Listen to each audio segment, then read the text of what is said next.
제왕도의 옛 기품을 품은 땅, 부여.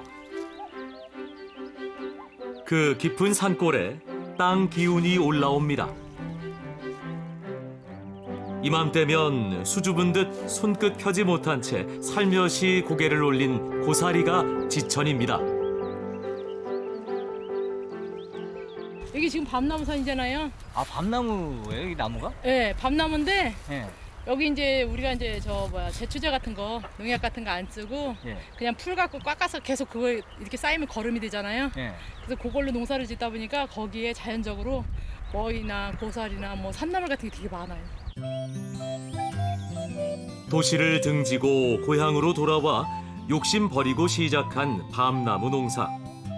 그런데 봄에도 이렇게 먹을 것을 피워내니 단단히 효자 노릇하는 셈이죠. 이제는 냄새만 맡아도 척척 나물 이름을 알아맞히는 나물 박사가 됐습니다. 오, 친나무도 많이 뜯고. 많이 뜯었네. 네, 행복한 건 뭐냐면요. 예, 예. 정말 자연에서 살 수 있다는 거. 그리고 우리가 정말 안전한 자연의 밥상을 먹을 수 있다는 게 정말 행복해요. 시골은 자기만 조금 부지런하면은 이렇게 나오면 들에 나오면 다 먹고 그러니까 그렇지. 천재예요. 부부에게 산과 들은 때묻지 않은 건강한 식재료를 내어주는 천혜의 음식 창고인 셈입니다. 심리박 달아난 입맛까지 제발로 돌아오게 한다는 머위도 이 계절에 만날 수 있는 반가운 먹을거리입니다. 일부러 씨를 뿌리지 않아도 바람 순리에 맞춰 조용히 자라는 기특한 녀석이기도 하죠. 머위는 봄나물 중에서도 단연 으뜸입니다. 버릴 게 없기 때문이죠.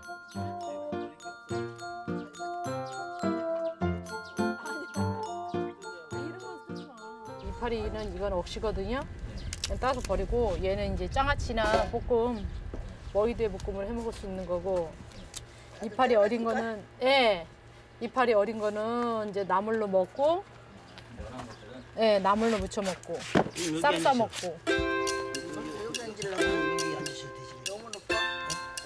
살이 통통하게 오른 머위 때는 소고기와도 안 바꿔 먹는다는 말이 있을 정도로 그 옛날 입맛 사로잡는 천하무적 반찬이었습니다.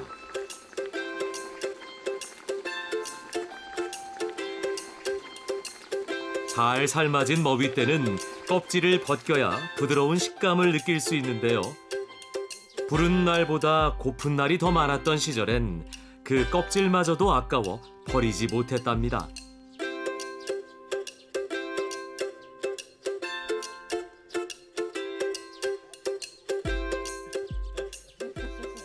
부들부들해. 껍질이라 이거 살도 없잖아 이렇게. 근데 옛날에는 이걸로 무대 먹는 게 왜 아까워서 그런 게 저놈을 옛날에 얼마 없었나? 스쳐서 저 줄에다 널었다가 말리는 꼬창에다 장아찌 박으면 이상하게 안 찔겨 꼬들꼬들해. 네, 그렇게도 해먹었어. 해먹기가 어려워. 그 시절보다 풍족해진 지금 머위 껍질은 버려지는 신세가 됐지만 그 시절 맛만큼은 잊히지 않습니다.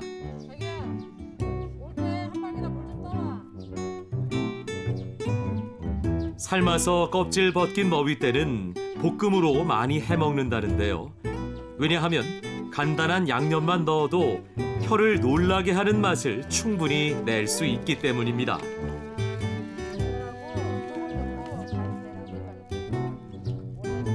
하지만 빠져선 안 되는 한 가지가 있죠. 들깨가루하고 머위는 궁합이 잘 맞아요. 그래서 이것도 마찬가지로 이렇게 같이 주물주물. 여기다가 이렇게 해서 이제 여기다가 좀 물을 부어줘야 돼요. 네, 그래갖고 이제 끓이면 돼요.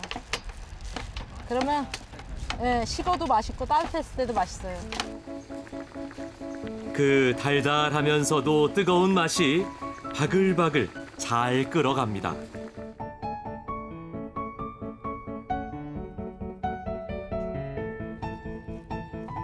연한 머위를 잎부터 줄기까지 삶아 고추장으로 매콤하게 맛을 내는 머위나물 무침입니다.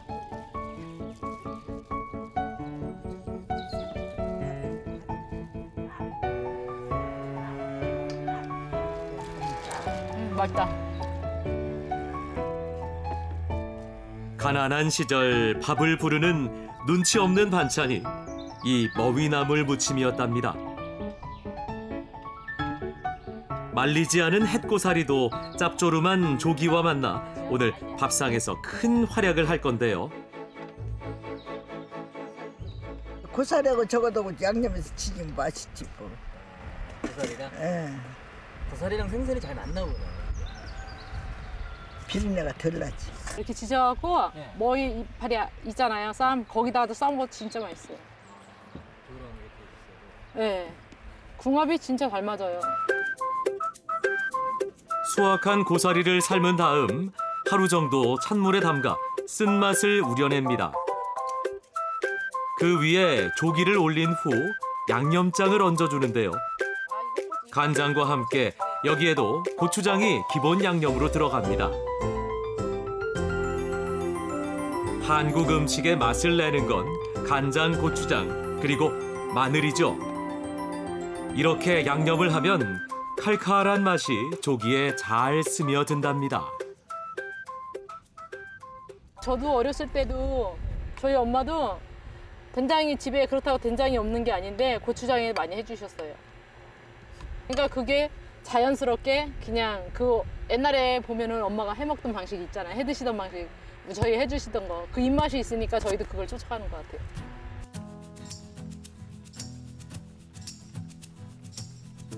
조기살에 양념이 푹 배이면 그 안에 고사리는 말캉말캉 식감을 더해준답니다.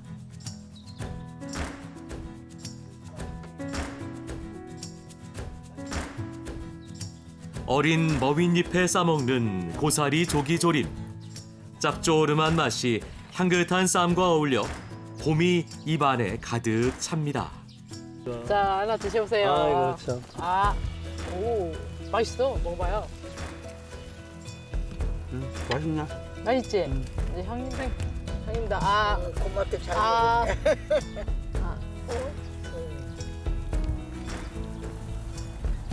맛있어. 맛있죠? 이거 좋은 사람에게 맛있는 음식을 한 번에 먹여줄 수 있다는 게 쌈의 큰 매력이죠. 말이 필요 없는 것 같아. 그거 더 맛있지. 고기 싸먹는 것보다 맛있어. 그냥 왜 그냥 땡기는 입맛 있잖아요. 그 맛 같아요. 맛있어. 진짜 괜찮은 것 같아.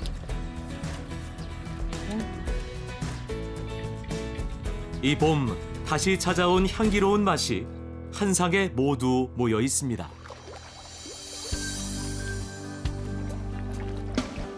충남 보령의 청라면. 이곳에 내려앉은 봄이 화려한 빛깔을 뽐내고 있습니다.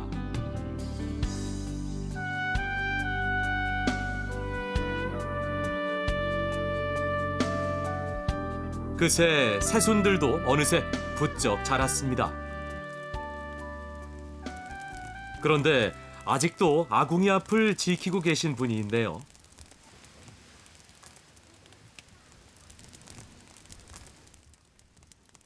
가마솥, 그 속사정이 궁금합니다. 요즘 매주철은 아니고요. 청국장 띄우려고 콩 삶고 있는 중이에요. 아, 청국장이요? 예, 예. 지금 한 6시간 정도 뜸들이고 있는 중이에요. 나? 예. 냄새가 아주 좋네. 콩 삶아요. 청국장 하려고요. 어서 오세요. 다 삶아져서 색깔도 좋고. 예, 붉은빛이 나게 뜸이 예. 잘 들었어요. 그렇네. 잠 안 잤네. 앉았어요. 또 맛있는 거 구워 삶네. 그래갖고 이제 겸사해서 왔지요. 콩 삶는 날에는 바람을 타고 넘어간 콩 삶는 냄새가 이웃들을 불러 모으기도 한답니다. 저절로 침이 고이는 고소한 냄새 때문이죠.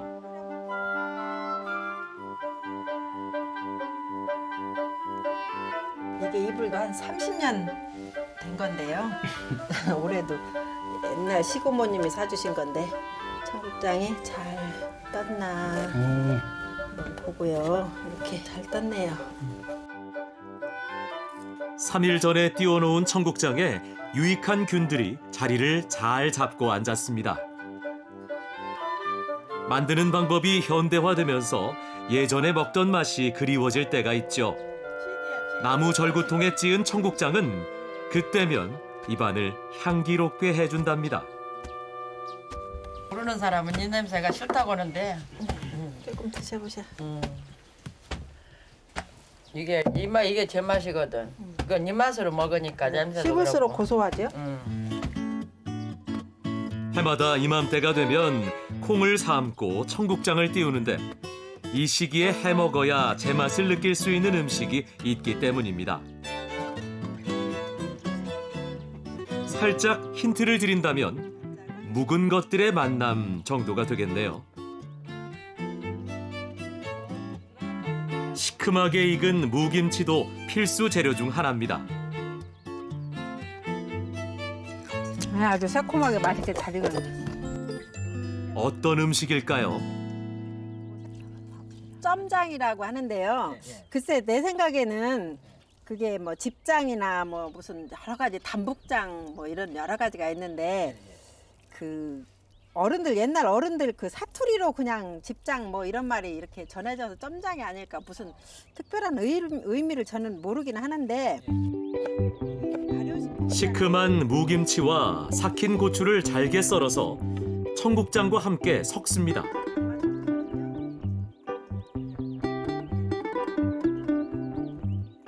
간은 김치 국물로 맞춥니다.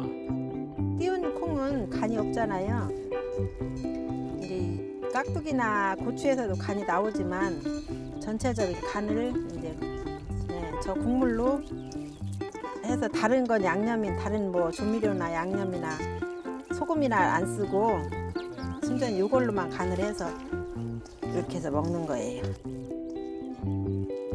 식구 많은 대가족에게 만만한 반찬이었죠. 우리는 식구가 많으니까 한 동에 넣고 먹기도 하고. 육남매 그랬어요. 맏며느리시니까 상상을 한번 해보세요. 보통 메주가루를 많이 사용하는데 메주가루가 떨어지는 시기엔 이렇게 청국장을 띄워 점장을 만듭니다. 점장은 국이나 찌개용이 아니라 쌈을 싸먹는 데 적합한 장이라고 합니다. 오늘 점장의 짝꿍은 돼지고기 수육입니다. 뜨거운 물에 살짝 삶은 돼지고기는 다시 구워줍니다. 삶아서 구워진 돼지고기는 속은 부드럽고 겉은 바삭한 맛을 즐길 수 있습니다. 이 음식 앞에선 기다림도 지루해지나 봅니다.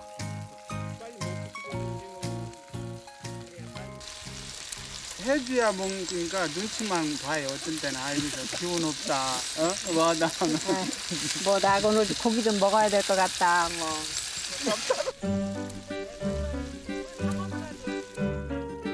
그런데 구운 돼지고기를 다시 물속에 넣는군요. 간장, 꿀, 마늘 등 갖은 양념을 한 후 은근하게 다시 졸여주기 위해서입니다. 그 전에 옛날에는 뭐 없을 때는 돼지고기로 국도 끓여 먹고 이제 김치 넣고 이제 그랬는데 어느 날 어떤 친척분이 아마 이 고기를 사오셨나 봐요. 이게 이제 모처럼 이렇게 이제 큰 덩어리 고기를 이제 보시니까 옛날에 해먹던 생각이 나셨는지 엄마가 이걸 막 프라이팬에다 이 덩어리채 막 이렇게 지져가지고 또 그거를 양념에 넣고 막 졸여서 주시더라고요. 기다림의 지혜를 알게 해주는 음식이네요. 돼지고기가 색깔 고운 옷으로 갈아입었습니다. 삶고 지지고 조리고 삼박자가 맞아야 너무 이렇게 처음 삶을 때 많이 삶아 놓으면 이게 이제 고기가 단단하지가 않잖아요. 먹는 수육처럼 삶으면 단단하지가 않아서 안 되고 그 적당히 이제 겉만 익을 정도로 삶아서 이거 이제 요 노릇노릇한 식감 이게 보기에 좋게 이제 이것도 여기 겉표면을 좀 단단하게도 해주고 맛도 좋아지더라고요. 드디어 애간장 절절하게 태웠던 고기의 속살이 드러납니다.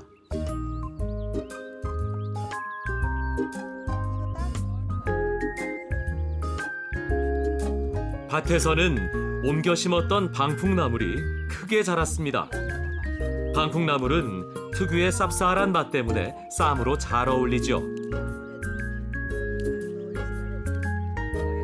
사계절 내내 자라긴 하지만 봄과 여름 사이의 방풍은 부드러워 쌈 싸먹는 데는 제격이랍니다.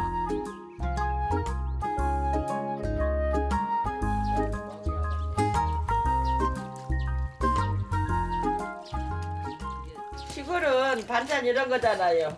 그래 놓으니까 이런 거 많이 먹고 봄에 밭에서 거의 자업자득을 해요.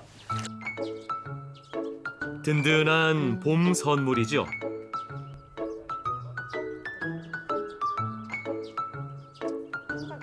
땅에서 키워진 맛들로 차린 밥상. 모두 다른 맛과 향을 가지고 있지만 쌈으로 모아 싸면 한데 어우러져 입 안으로 스며듭니다. 크게 싼 쌈 하나에 만물의 맛이 옹골차게 들어있는 것 같습니다. 여러분은 인생이라는 쌈에 어떤 희로애락을 쌓아가고 계십니까?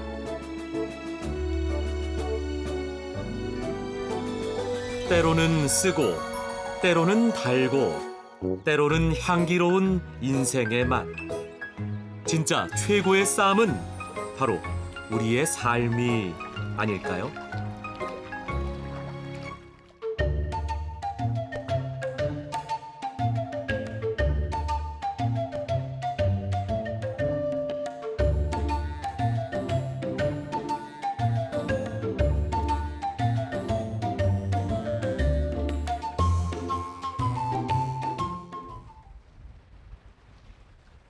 배들이 떠난 포구의 한낮은 조용합니다.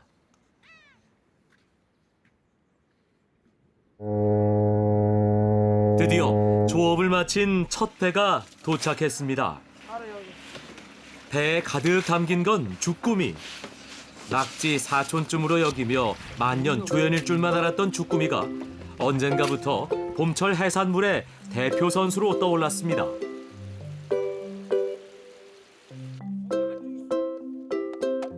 흔히 주꾸미 요리하면 볶음을 제일 많이 떠올리는데 이곳에서 주꾸미 먹을 줄 안다 소리를 들으려면 회로 먹어야 한답니다. 주꾸미가 봄의 제철인 이유는 산란기를 앞두고 있기 때문인데요. 하얀 쌀밥 같은 이 알을 가득 품고 있는 지금이 맛도 좋을 뿐 아니라 영양가도 높을 때입니다.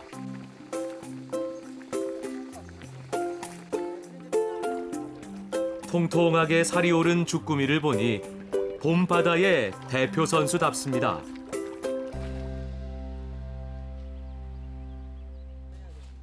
조업을 마치고 시장기가 돌 시간. 잡아온 주꾸미 몇 마리를 손질합니다. 쭈꾸미 좋다. 다 참. 엄청 좋네. 내장을 제거한 주꾸미는 시간을 들여 깨끗이 씻어줘야 합니다. 갓 잡은 주꾸미에는 털과 이물질이 그대로 묻어있기 때문이죠.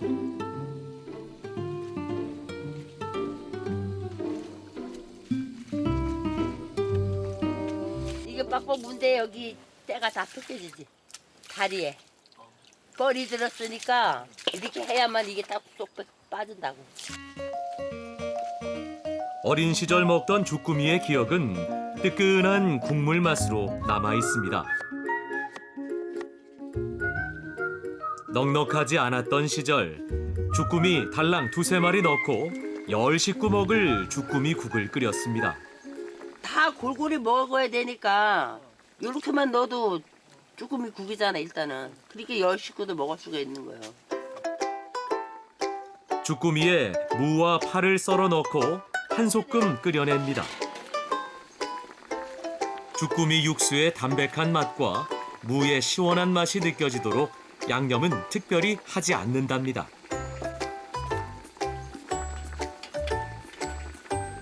야 됐다 야 맛있다.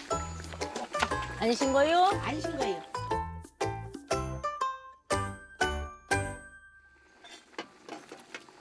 찜을 할 때는 주꾸미를 끓는 물에 살짝 데칩니다. 함께 찌는 나물과 익는 속도를 맞추기 위해 미리 어느 정도 익혀놔야 하기 때문입니다. 데칠 때는 시간이 가장 중요합니다. 이건 빨리빨리 꺼내가지고 해야 이 은혜가 맛있어요. 맛있으니까 이거 얼른 꺼내야 해요. 탱글탱글하니 맛있겠네요. 살짝 데친 주꾸미에 아삭한 콩나물과 향긋한 미나리를 얹습니다. 바다에서 직접 캐온 싱싱한 굴도 올립니다.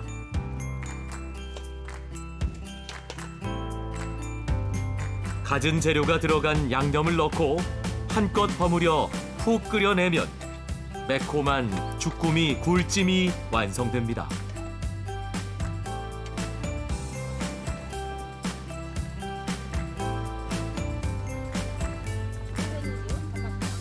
뱃사람들은 철마다 찾아오는 녀석들을 잡으며 1년을 지냅니다. 무창포에서는 그중 주꾸미 잡는 기간이 제일 깁니다. 이른 봄부터 더위가 찾아오기 전까지 주꾸미 잡이를 나가죠. 무창포 사람들에게 주꾸미만큼 고마운 녀석도 없습니다.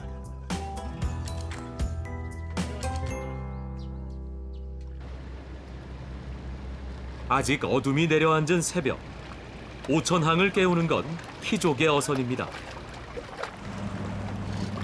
첫 키조개 작업에 나선다는데요.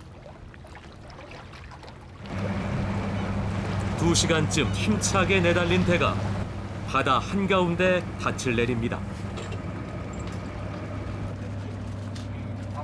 키조개는 잠수부들이 잡아냅니다. 봄이 왔더라도 아직 수온은 차갑습니다. 깊은 바다 속에 몸을 숨긴 키조개를 잡으려면 2~3시간을 장비에 의지한 채 차가운 물 속에서 견뎌야 합니다.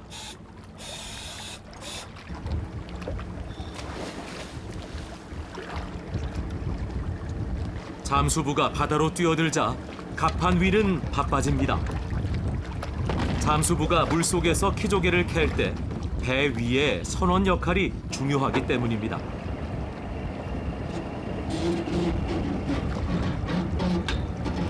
다이버가 물속에 내려간 이후에는 항시 다이버를 보고 있어야 됩니다. 불안해갖고 어떻게 될지 모르니까 위급한 상황이 올 수도 있고 그래서 배 위의 선원에게 몸을 맡긴 채 바닷속 잠수부는 유유히 유영을 합니다. 키조개는 바다 바닥에 수직으로 박혀 있습니다. 20% 정도만 모습을 드러내고 있죠. 잠수부는 숨어있는 키조개를 보물찾기 하듯 찾아 하나하나 손으로 캐내야 합니다.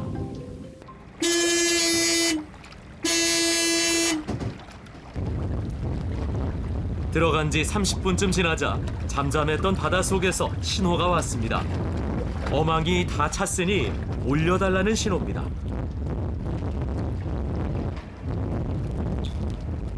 키조개를 가득 담은 어망이 올라옵니다.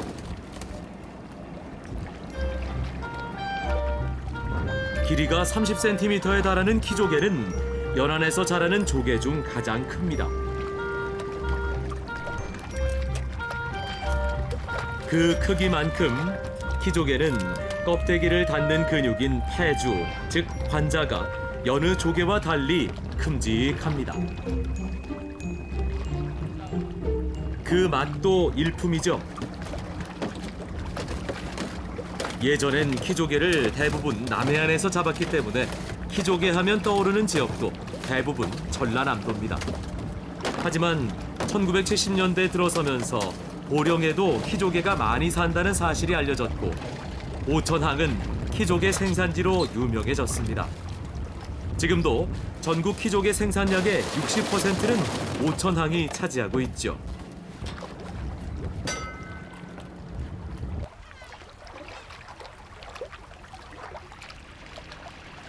포구에서 멀지 않은 바다 위에 나무 구조물들이 가득 떠 있습니다.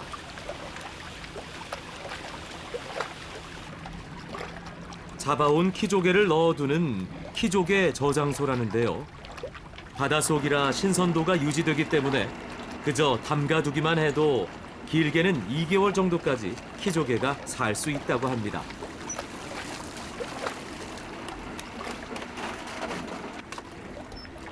키조개 주문이 들어오면 그때그때 바다에서 꺼내 가공을 하거나 판매를 합니다.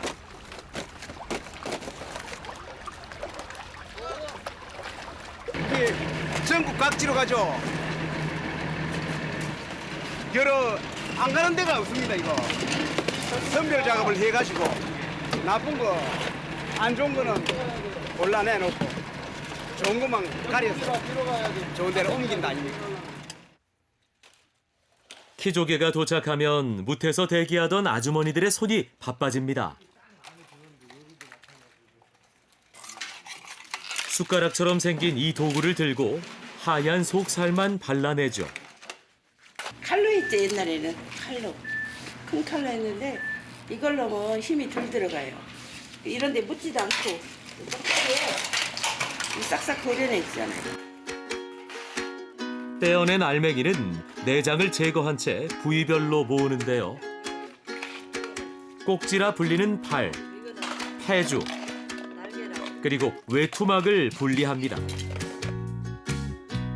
이렇게 가공한 키조개는 전국 각지로 다시 보내지죠.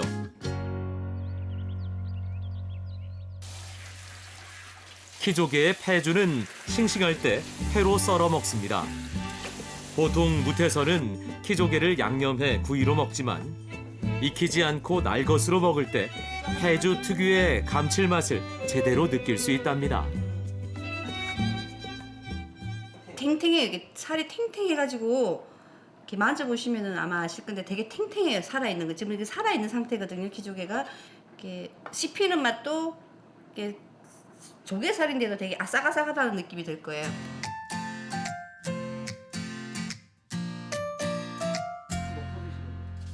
흔히 날감지 혹은 희모라 부르는 외투막은 소금을 넣고 깨끗이 씻어줍니다. 외투막은 관자와는 또 다른 맛을 가지고 있는데요. 네, 이게 이렇게 해놓으면 이렇게 쫄깃쫄깃하면서 이게 씹히는 맛이 좋아요, 되게.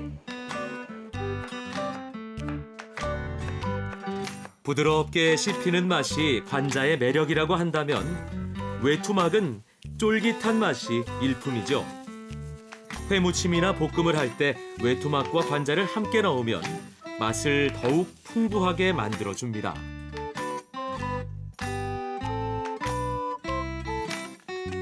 매콤 새콤함에 쫄깃한 맛까지 더해진 키조개 회무침입니다.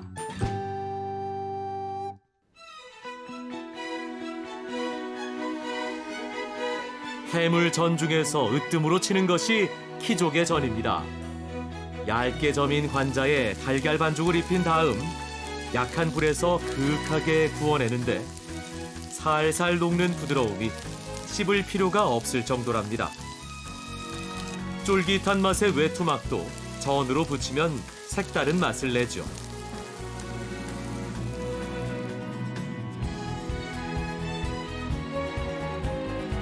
자연이 내어주는 것만으로도 충분히 향기로운 계절.